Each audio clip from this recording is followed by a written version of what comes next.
How's it going, beer drinkers? This is Ed and Tim over Zoom once again coming at you. This time we have a guest. Up in the top left corner is Chris, currently speaking from France.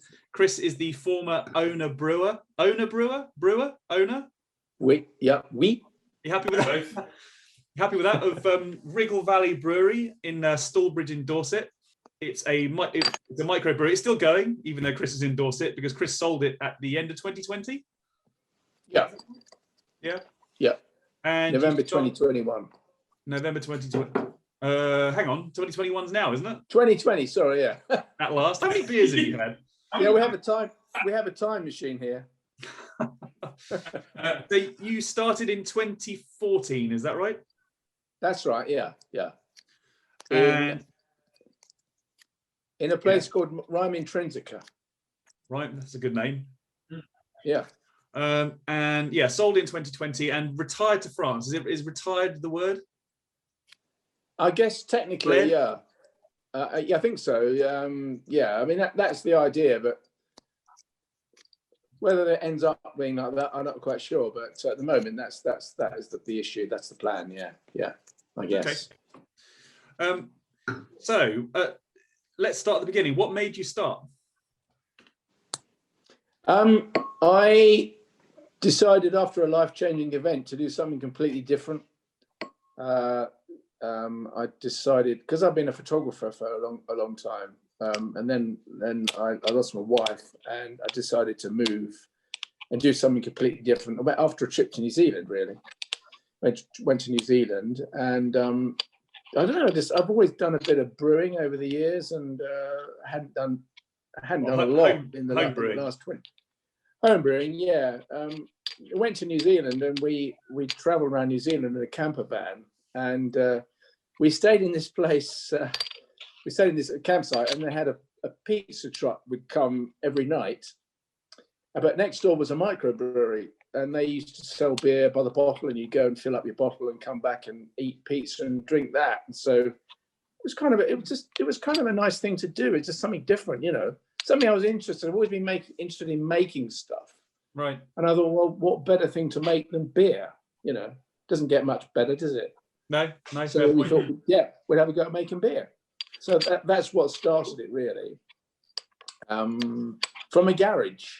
Started in a garage and a large shed, and sort of progressed from there, really. Right. What when you were at full whack, what sort of quantity were you doing? Oh, only about 1,000 litres a week, 2 brews at most. I never did any more than that. And that really was because of lack of fermentation space, as much as anything. Because anyone, you've got to have the fermentation space and storage space really in order to keep the beer, because it takes a lot of space, it takes a lot of room. Yeah. You can't just do it. Can't just pile it up in the corner of your living room. Or whatever. You have to have the capacity and the energy as well. It's quite hard work. Yeah. What did the average week look like to you? Were you brewing most of the time? Were you doing deliveries most of the time? Were you beating the tax man most of the time? Were you doing phone calls, selling, admin? How, I mean, in terms of like percentages of what work you were doing, how did it look like? Probably it's not as much brewing as you might imagine. It's nice to think that you'd be brewing every day, but it just doesn't work out like that. Probably 20% brewing. The rest, really, not much, but the rest would be selling. You have to keep records of everything. You have to do stuff and be able to sort of have some sort of paper trail. Yeah, really, to be legal. Did you say cleaning? What you want to, pardon? Did you just say cleaning? A big part of it. Yeah, I did. Yeah. Lots of cleaning. Obviously, cleaning is a big part because you're basically running a food and drink business. You have certain responsibilities for people's health. So you get inspected to make sure that what you're doing is not going to kill people, right? Which is fair enough, I guess. So yeah, it's a different ballgame to making it for yourself. When you start making it for consumption by the general public, you've got an obligation to to keep up with the law, basically. Yeah. So if you were brewing, you've estimated about 20% of the time, was that a bit frustrating? Did you go into it thinking, well, I'll probably be brewing most of the time? I think because I'd never really done it before, a lot of people that start their own breweries have actually worked elsewhere. I hadn't done that. I just done it for a bit of fun. And I don't think you really realize when you start what is involved. Yeah. And because obviously it's a business, there's all sorts of things that tie up with that, like accounting and cash flow and all sorts of stuff, licenses. What you do matters. You have to be consistent in what you do. But yeah, there's a lot of selling involved because it's, you're basically approaching people who want to buy your beer. Yeah. You've got to be able to convince them that what you're going to sell them is going to be good and they're going to be able to sell it. So yeah, there's a lot more to it than it. It's like anything, isn't it? Whatever you do, it's always more involved. I mean, it's still fun, it's still enjoyable, but there's just bits of it that you'd rather not have to do. Yeah. It's interesting you said 20% though, because what they say these days, for a brewery to be successful, you're looking at about 80% marketing and about 20% beer. Yeah. What are your thoughts on that 80-20 split? Yeah, I would think that's probably, I would think definitely. I mean, it depends if you've got, if you've got a brewery of a certain size, you may have someone that all they do is just brew beer. They might have a team. Someone brews the beer, someone goes out and markets it, someone delivers it. So if you can do that, then obviously you can be, whoever brews the beer spends most of the time brewing the beer. Yeah. Whereas if you're a one-man band or if there's maybe just two of you, it doesn't quite work like that because you have to do it all. Yeah. And it is very time consuming and it's pretty knackering basically. Yeah. But that's the job, And when you're starting out without a brand, you're starting out without no one knows about you. Where do you go? You have to start from somewhere. Yeah. And I started basically from nothing, zero. Did you have any experience? Links you mentioned that you started you mentioned that you started it in Rhyme Intrinsica. Did you have any links when you started out, or what did you say? You started from nothing. Did you have any sort of links with local pubs or anything like that, or was it just absolutely nothing that you knew for the area? Absolutely ground zero.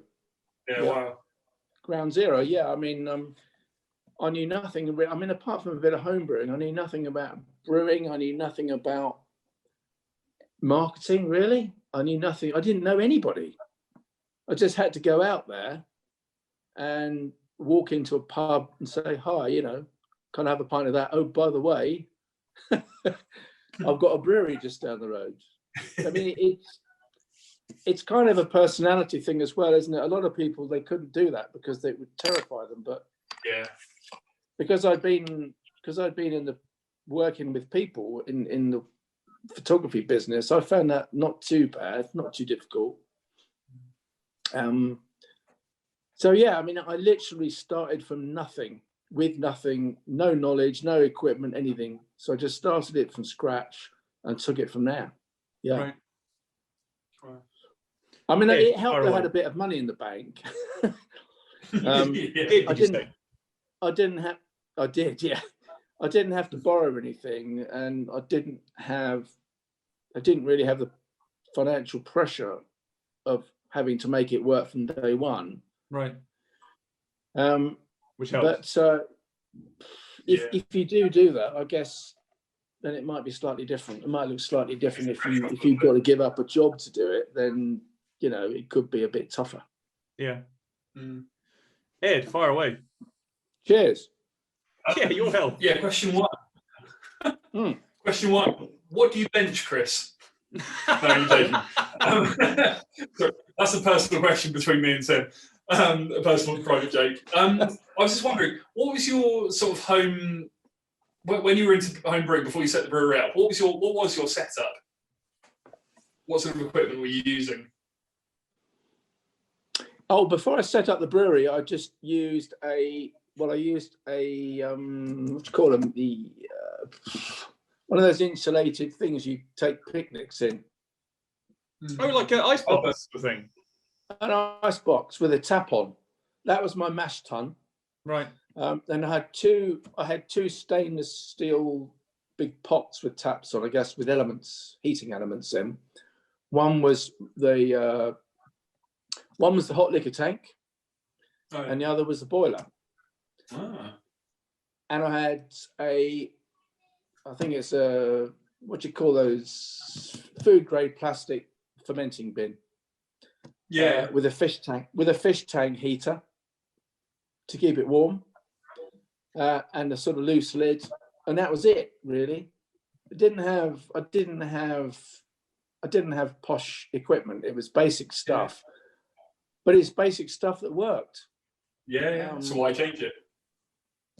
Yeah, I mean it was open top fermentation. There wasn't anything fancy about it, but it was good basic stuff but it worked. That was it. And then I had these pressure barrel things, the ones with the taps on. Yeah. Well, I used to rack into those when it had finished fermenting. I used to rack into one of those, but I never really had any temperature control for that. So because in the summer it went a bit mental, and I didn't even bother cooling it down. I just, if I wanted a drink, I'd open up the tap and it would sort of like stand back.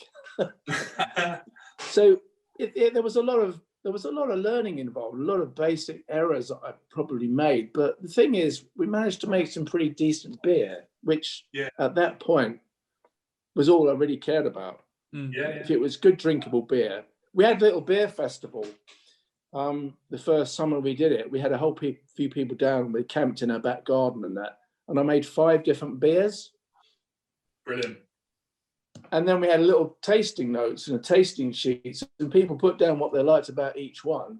And at the end of it, we went through them all, and we decided that the one that got the best marks was be the first beer we made commercially. Oh, right. And that was Copper Hopper. Oh, okay. Yeah, Copper Hopper, which was brilliant. Turned out to be the best. They were all pretty close, but Copper Hopper was the first beer that we made commercially. And I think we had one of the pubs, the Chetnall Inn, funnily enough in Chetnall, they had it on their bar permanently for 2 years. So really, that was pretty good. Lovely beer. Yeah. Love it. That kind of brings me on to my next question. Sorry, I realise I'm babbling on here. No, it's great. It's fine, interesting stuff. My next question. I tell you what, it was alongside. It was sat alongside a beer called Doom Bar. Okay. But I tell you something, it kicked ass with Doom Bar. Brilliant. Which you're not a fan of, if I remember correctly. It's okay, but hello, Mr. Sharp. It's all right, but it's never going to excite me. Yeah. My next question, Chris, was how did you find the you mentioned about the Copper Hopper and trialing it with your friends, and that was the most popular, and then you decided to brew that was going to be your first beer to brew on a commercial scale. Yeah. How did you find the transition from brewing that on a homebrew system to brewing that in a commercial sized brewery? Did you have to adjust the recipe massively, or did it work out? Did it taste pretty much exactly the same as when you brewed it at home? I think possibly the difference was when I started doing it commercially, I had the water tested. I didn't bother doing that to start with, but when I decided to do it commercially, I had the water analysed, sent it away, and they sent back the results. And they told me what I needed to add to it to make the different styles of beer. Okay. But the funny thing is that when that's what they do when you send your water off analysis. But the funny thing about it, the water in that place was completely neutral. It wasn't too acid, it wasn't too alkaline. It was bang smack in the middle. Right. Okay. So I didn't add anything to it. I just brewed it with the water that we had, and it was fine. It worked fine. Yeah. Brilliant. I can't remember what the question was. No. That you kind of answered the transition from brewing at home to brewing on the commercial brewery. Were the results kind of? Well, I mean, I used what I decided to do is I decided to use a brewing program that I could put stuff into and then scale it up. Mm. So I used a brewing program. God, what's it called now? I can't remember what it was called. There's a brewing program that I used called Beersmith. Oh yeah. Beersmith. Yep. Have you heard of that one? Yeah, the Beersmith. Is you obviously have to know what ingredients you want to use and what they're going to do and all the rest of it. But it just makes scaling the whole thing a lot easier. Yeah. So I literally scaled up from 20 litres to 500 litres without any problem at all. So it wasn't a problem. Yeah. For me, it wasn't. Yeah. I don't know about anybody else, but it seemed to be fine. So yeah. Brilliant. Okay. Did you? This is one of Ed's questions, but I'm going to ask it. Did you mostly brew the beer that you like, or did you follow trends? How did you decide what you were going to do on a weekly basis?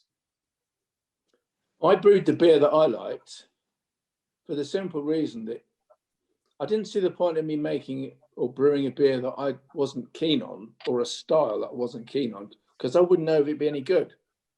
Mm. So I thought, if I brew the sort of beer I want to make and drink, then that's what I'll do.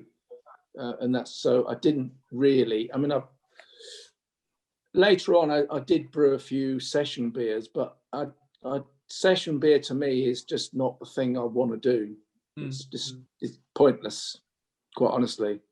I like drinking beers with a bit of body, bit of strength, bit of flavor. And session beers, to me, I've never had a session beer that's ever really come close. So yeah, so I guess the answer to your question is I'd only brew the beer that I want to drink myself, which is anything above 4.5%, really. What was your best seller? Was it Copper Hopper, or was it Valley Gold, or Golden Bear? It was. I think it varied. It varied a little bit. I suppose Valley Gold did very well. That was in one of the pubs continuously for a couple of years. Your Golden Ale. It was a golden. It was a 4.5. It was a 4.5. I suppose you'd call it a New England IPA, but it had just Cascade hops in it. A whole load of Cascade hops. That's all it had. Right. 2 grains, 1 hop, 1 type of yeast, and that was it. Really. That was it. Keep it simple. Yeah. What was your stout? You had that nice stout with the black label. What was that called? Well, that was called Dark Angel. That's it. I like that. Yeah, Dark Angel was a bit of a tongue-in-cheek recipe. I decided I wanted to make a stout, but I wanted it to be a little bit different, so I used a Belgian ale yeast with it. Right. And I thought that could be a bit wee. And it was. And the only problem with it is it went mental in the fermenter. I remember you showing me that when I came down to visit you once. I remember the top bubbling right over. It made a hell of a mess, but it was a good tasting beer. Yeah, and it's what I wanted. I wanted it to be a bit different. It certainly was that. It took me hours to clean up, but the funny thing about it was I did it once and it was successful. The second time I did it, it became infected. I had a similar sort of horrible reaction, and it obviously got infected, and I had to dump the whole lot. Right, 500 litres. Bit upsetting. Wow. But sometimes, sometimes that happens. It's a process. You have to be. Sometimes every now and again something doesn't quite work out, and you have to take it on the chin. Yeah. If you were to go back in time 2-3 years ago, what would you do differently, if anything? Taking a swift drink before he answers.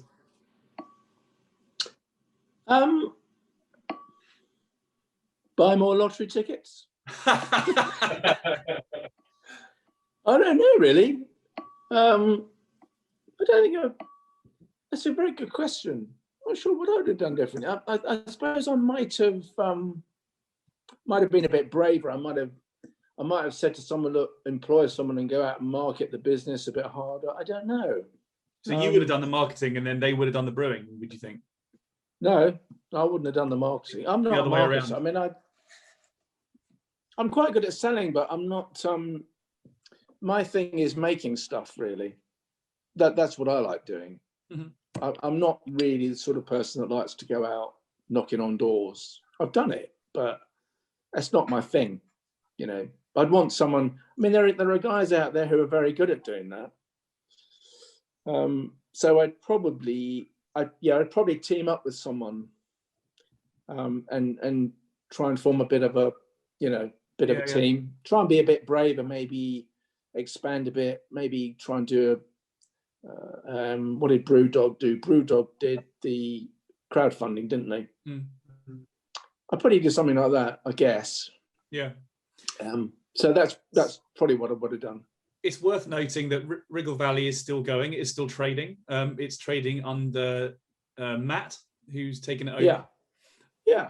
What advice did you give Matt, or would you give Matt?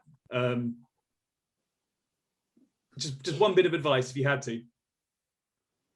I'd say do retailing. Do a lot more retailing, to have an online presence, because online stuff is where it's at now, isn't it? Mm-hmm. People are used to online shopping. So I'd probably do more online, especially on a small scale. If you're brewing on a small scale, if you're selling wholesale, you got to do a lot of it, because the margins are a lot less. And have a little pub, a tap room or anything, but do some online stuff. That's what I would do. Yeah, wholesaling is quite a tough business to be in, because it's controlled by big corporations. Yeah. And that's the problem. You're up against people who aren't really, well, I won't say they're not bothered about quality, but it's all a numbers game for them. Pile it high and sell it cheap. Yeah, no, that's. You've mentioned taxation before, and the fact that in the UK, you were quite vocal saying the government are trying to screw over microbreweries by reducing small brewery relief. I don't know whether they're trying to screw over microbreweries. I don't know whether. I think I've got it in writing. This is all well, I'm not living in the UK now, so I'm all right. It's true. No, I mean, the thing is that it's I think it's a little bit of ignorance, really. I don't think they really understand the mentality of people that start small breweries. They see things slightly differently. People that start small breweries, apart from being slightly mad, have a slightly different take on things. But I think there's also a lot of pressure on government from big corporations. They have a lot of clout. They pay a lot of tax. You know, they know people in high places. I don't know.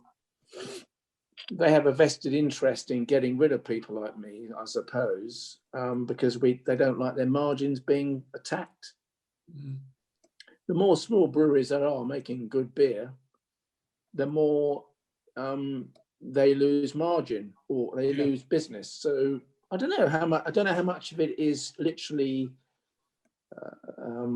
governments wanting to raise more revenue, or how much of it is pressure from other quarters. I don't know. I mean, I don't really know anything. I don't really know how government works or whatever, but I think there's a lot of ignorance amongst politicians and people like that. They don't really understand how small business people work.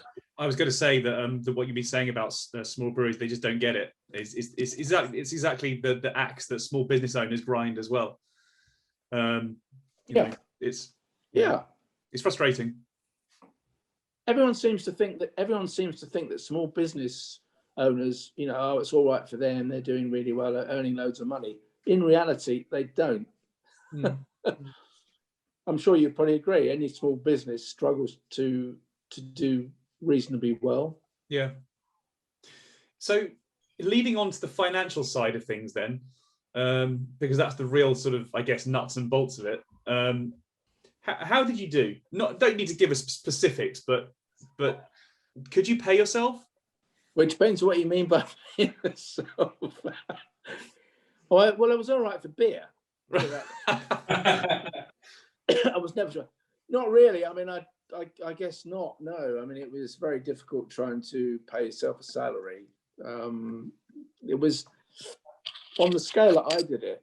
Not really. I mean, it was more of a labour of love, I guess. And I suppose that's the difference between running a very small brewery and not really needing to make, or not being, I haven't got a mortgage and a family and all that sort of stuff. I've got a family, but I don't have to support them. Yeah. I suppose, no, I never really paid myself very much at all. There wasn't really that much left over. But the time you paid your rent, beer duty and all the rest of it, there wasn't much left. Could probably pay myself about $1.50 an hour. Right. Wow.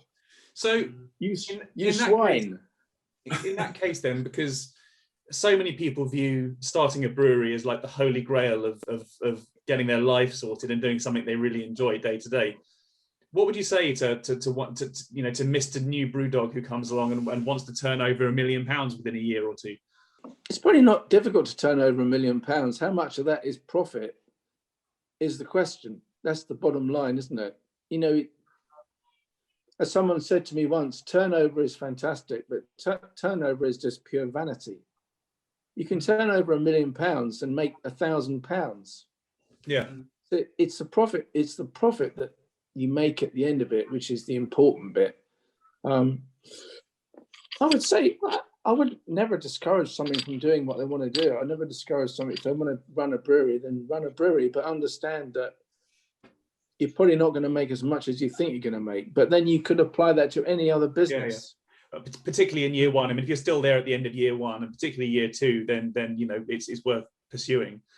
Do you think that commercial brewing equipment is too expensive? I don't know if it's too expensive. I guess it's the same thing, isn't it? Commercial brewing equipment is made by businesses who have the same issues as people that are going to be using that equipment. They got a premises, they got people. I don't think it's too expensive. I mean, it is what it is, isn't it? Some of it's quite fancy, quite complicated. There's a lot of steel, a lot of pipe work. Yeah. I wouldn't say it was too expensive. I mean, it's expensive, but whether it's too expensive, I don't know. Probably not. I mean, I couldn't say that because I don't know how much it costs. I only asked that question because I've done a lot of research into breweries, and obviously, in the UK, accounts are public domain to a point, so you can look them up. And it seems that a lot of breweries run pretty close to the wind. They're pretty highly geared. They've got a lot of debt, which I assume comes from the fact that they bought pretty good equipment or expensive equipment to completely, get started. I mean, people say that you need 50,000 to start a microbrewery. And I guess I just looking at them, would just wonder why so many of them struggle and very few, seem to hit the jackpot. And then they get taken over a couple of years later by one of the big players like St. Austell or I guess Brewdog. I guess my advice to anyone would start a brewery: just don't buy new stuff. There's a lot of secondhand stuff out there going quite cheaply. Huh? What about China? China, I mean, they make, but it's still not cheap. I mean, you can still buy a lot of secondhand Chinese equipment in Britain. If you join someone like Seba, they have a classified section, and every week you go through there, and there's loads of stuff for sale: barrels, fermenters, whole brewing systems. Repossessed, presumably, off the last poor craft brewery who went bust. Well, sometimes I guess there's a little bit of that, but I suppose if someone wants to scale up, they've got to get rid of their old equipment. So they sell it on, possibly for a quarter of the price they bought it for. So I'm saying there's probably some quite good bargains out there. There's also some junk too, but there's some quite good bargains to be had out there on the secondhand market, which means if you can buy it at a reasonable price, and presumably if you need to sell it on again, it's not cost you anything. I bought my stuff new. I got a good deal on it, but I bought it new because I didn't really know any better. Ed, you must have some more questions. Yeah, sorry. I mean, I've just been hearing about the business side of things and kind of falling asleep, but I'm obviously more interested in the brewing side of things. So yeah, apologies. I was just wondering, you touched on it earlier on. You mentioned a big disaster you'd had where you were brewing that stout of yours, and during fermentation it all sort of bubbled over, and that you had and became infected. You had to get rid of an entire 500 litre batch. Is that your biggest brewing disaster, or was there another brewing disaster that sort of you'd say was a bigger issue than that one? I don't think so. I mean, that happened a couple of times, but for different reasons. I wouldn't say it was a disaster. It was just, just one of those things, wasn't it? Yeah. I don't think so. I mean, nothing blew up, if that's what you're asking.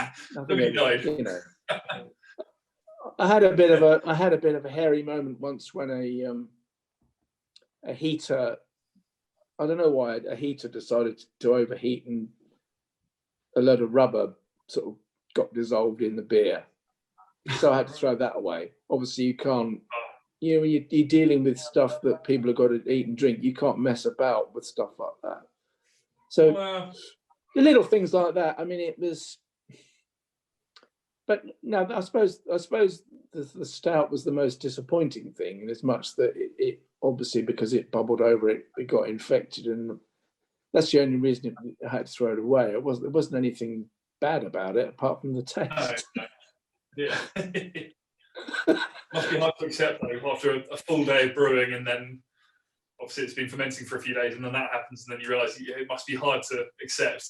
Yeah, it is, and of course it's not just that; it's the fact that it's the cost of doing it, and strictly speaking, you can't just throw beer away. You have to get permission to destroy it.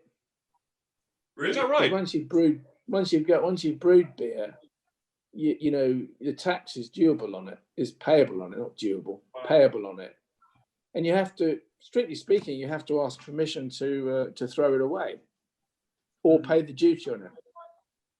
That's the legal side of it. My God, you can't just chuck it down the drain. No, another question for you, slightly strange question perhaps, but how adventurous were you with your? Did you ever sort of experiment with your beers? And if so, what was the strangest thing that you ever put in a beer? I put some dead mice. I put some dead mice in beer once. Stuff you were selling too. Now, someone told me a story. My next door neighbour told me a story about he used to work on a farm. I mean, you hear all these stories, and he said that people used to put all sorts of things inside, like sides of beef or dead sheep or whatever. I didn't really put anything in. The most adventurous thing I put in beer really was black treacle, because I didn't want to put. I mean, people seem to put all sorts of things in beer now, but I don't see the point, because it doesn't make any difference. It doesn't make it any better. I mean, people put stuff. What do they put in there? Put all sorts of herbs and whatnot in. But to me, you end up having a beer that tastes, well, not very good. Yeah, I mean, but I never put anything. I just use basic ingredients really. That's all I did, and I think that's all you need to do. But as I say, people put all sorts of stuff in now. Did you like the mango beer I dropped off to you that time? I don't think you ever tried it. I tried mango. I'm not sure if you tried it. I did brew a mango beer a while back, and I can't remember if you ever tried it. I'm not quite sure what happens is, I mean, I guess there's a lot of concentrate stuff around that people put into beer now. So it's not, it's not like you're putting a dustbin full of mangoes in or something, but it's just extract. What's your favourite beer that you've brewed, and what's your favourite beer in the world? Oh, Carling, for sure. Oh, magic stuff. The favorite beer I brewed, I suppose that would be. Well, it's actually a bit of a mistake. Well, only because I was making copper hopper, and I put an extra bag of barley in by mistake, and it so it turned out a lot stronger than it should have been. Yeah, I bet. But it's a beer that I hung on to for quite a while, and it was just magic. It was it was so nice. It was copper hopper slightly became rampant rabbit. Yeah, it was like a super strong version of copper hopper, which was really great. I mean, it's really nice. It was probably my favorite that I've made. How I would strong say was it? And it was a mistake. Yeah. So, and I thought, being a bit naive, I thought, oh, it's going to be no good and all the rest of it. But it actually was a good mistake. It was just a bit stronger. That was all. How strong did it turn out? It was about 6.5. The strength of beer. Did you get much feedback from the pubs of where they wanted to? Because the pubs seem to always have beers between 3.8 and 5%. Did they give you much feedback? It depends what pub, really. I mean, some of the pubs would say, "Oh, we can't sell anything above 4%." Right. Other pubs will say. Some pubs will say we'd never sell anything above 5. It depends what the pub. I mean, the micro pubs are different because they'll just, anything goes really. Some of them, the stronger the better. But normal pubs, you'd struggle to sell anything above 5, 4.5. Really, they just wouldn't. They just couldn't. They just wouldn't sell it. Not that they couldn't. They just didn't want to try. Presumably they have a vested interest. They want to sell someone 10 pints at 3.8% rather than 5 pints at 6.5, don't they? Yeah, they seem. I don't understand what it is, but people seem to be under the impression that if they drink 3.8% beer, it's okay to have 4 pints and drive home. But if you have a 4.5% beer, I couldn't have one of those. I couldn't drive after that. I mean, doesn't make any kind of sense. I think what you need to do is make the sort of beer you want to make and then find people that want to buy it. I mean, I know that sounds a bit crazy, but that's what you've got to do, really. Just choose what you want to do and then find people that want to buy it, because you could go around and around in circles. Didn't Henry Ford say when they released the first car, the customer can have any color car they want as long as it's black? Exactly. Yeah. You can have any beer that you want, providing it's 6%. Yeah. So, Chris, you mentioned earlier the selling direct to consumers rather than selling through the trade. You did open a tap room, didn't you? Tried, yeah. It's sort of, it never really took off, and then the sort of, I forget what happened actually. Ed and I put some money in that place. That's why he closed it. Yeah. Yeah, a lot of free peanuts, I seem to remember. Yeah, I mean, I think a tap room is a really good idea if you're running a little brewery. I think you have to do that, really, because it's retailing, isn't it? Yeah, you need the location. It's also connecting people to your. I mean, people like all that. People like the sort of smallness of it, and then you're connecting to the actual beer making process. But yeah, an online presence now I think is really important. I mean, I'm in France at the moment. There doesn't seem to be an awful lot of British beer out here. I don't know whether that's because I've not really looked for it, but there doesn't seem to be much in the shops. I don't suppose that's going to get any easier now, what with Brexit and all the rest of it. But there is a distinct lack of British beer out here, that's for sure. Is there more British beer than there's British wine? Well, here? Yeah. Probably. Fair enough. I haven't seen any British. Well, it's funny enough, we went into a shop today that just sells British stuff. It was a bit depressing. I would say. I mean, British beer is fun though. You've got there's some really amazing British beer, but there's also some terrible British beer. Oh, and I'd say that great. There's some terrific British beer. Yeah, really good. Yeah. The only thing I've seen out here is Brewdog Punk IPA. I've seen it a few times, but it's been really expensive because beer out here is quite cheap. Yeah. Because the tax on beer out here is not anything like in Britain. Yeah. So beer and wine is pretty cheap out here. They favour strong dark lagers, don't they, and Belgian beers, I suppose. Yeah, they do have a few different things out here. You don't get too many American IPAs, that's for sure. I'd sum this place up as mountains of cheese and rivers of wine. And that's it. There is tons of cheese and wine here. It's unbelievable, really. It's massive temptation, and bread and pastries, which, is just too much for me. So there's not many overweight French people, funnily enough. No, I know, and it pisses me off. Do you miss it? I do, yeah. I do miss it quite a lot. I got to know quite a lot of people while I was doing it. Yours truly?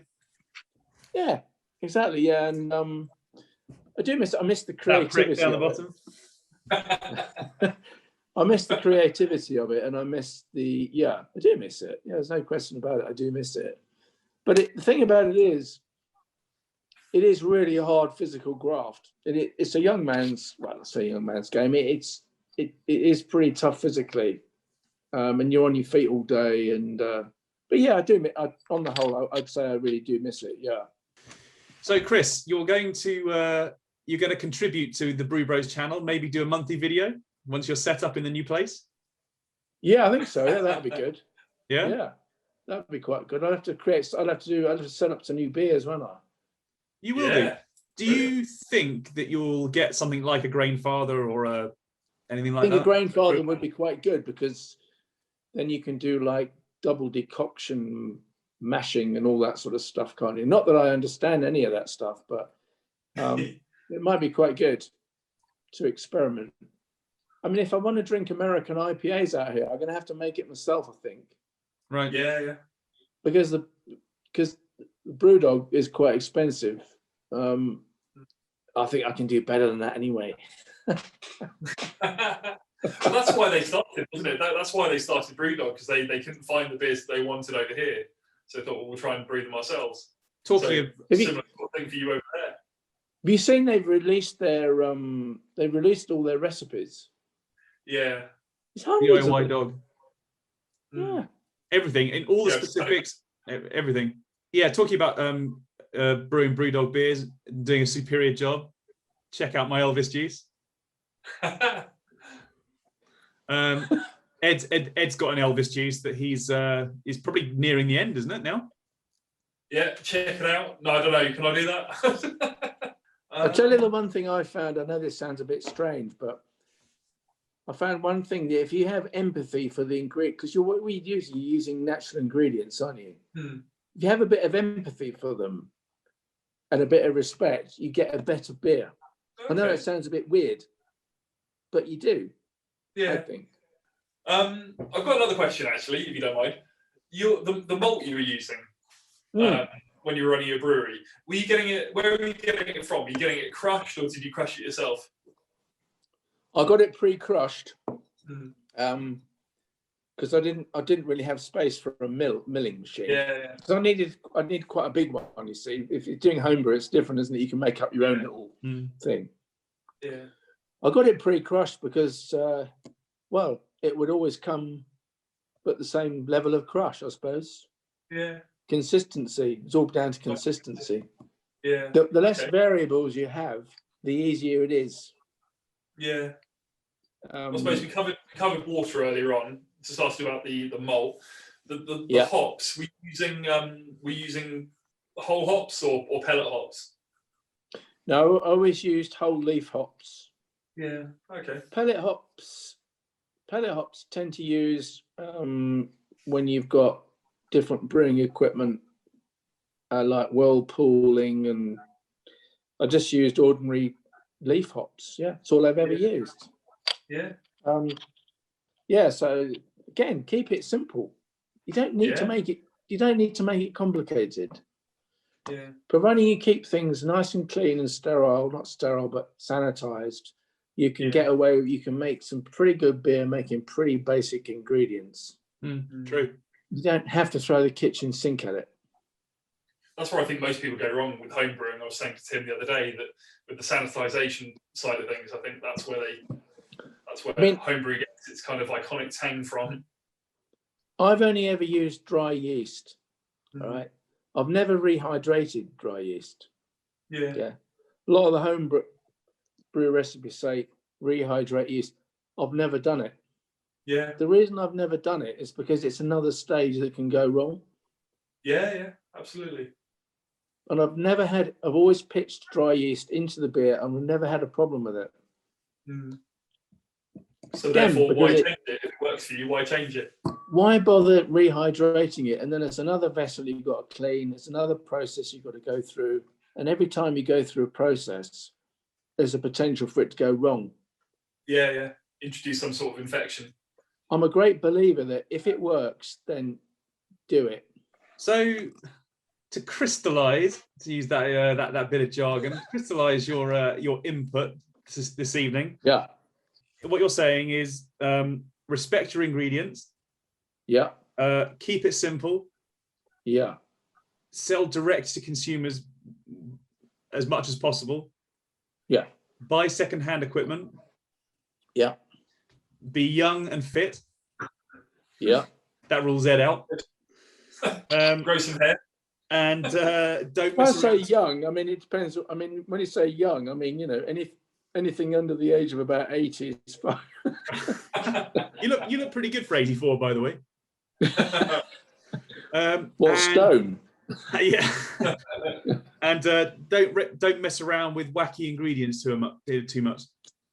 Well, I don't think so. No, I mean obviously everybody's different, but I just to make good beer, I just don't think you need to mess about with throwing all sorts of stuff in it. There's no point because to me there's no point because you just again every time you put something in a beer, there's another potential problem. But that's just other people will say, "Oh, that's a bit boring, isn't it?" Well, it might be, but you just don't need to do it. Well, I suppose you set out to brew good beer, didn't you? You didn't want all the extra kind of stuff. You just wanted to brew good beer. That was your objective, and you did it. When I first started messing around with when my dad was making beer in home, he used to buy beer kits from Boots. Talking about you did. I remember those. The 1960s and 70s. But the thing is, you just used to empty a tin into a big steel pan, boil it up, add an equal amount of water, boil it up, put sugar in, pour it into a big plastic bucket at the end of it, put the same volume of water in cold, throw the yeast in, and off it went. I never bothered. I don't remember even cleaning buckets, just rinsing it out. Never sanitized anything. You just put it in there. But then I guess really the beer never really hung around long enough to see whether there was going to be a problem with it. So it was very, very simple, but it did work. So my overriding message is to keep it simple, really. Okay, so keep it simple, and if the shit hits the fan, move to France with a whole load of Brewdog. Yeah. Okay, well, I think we're just about done. Thank you, Chris. Thanks for your time. It's been really good hearing about all of that, and hope you guys enjoyed watching it. And we'll see you on another video soon.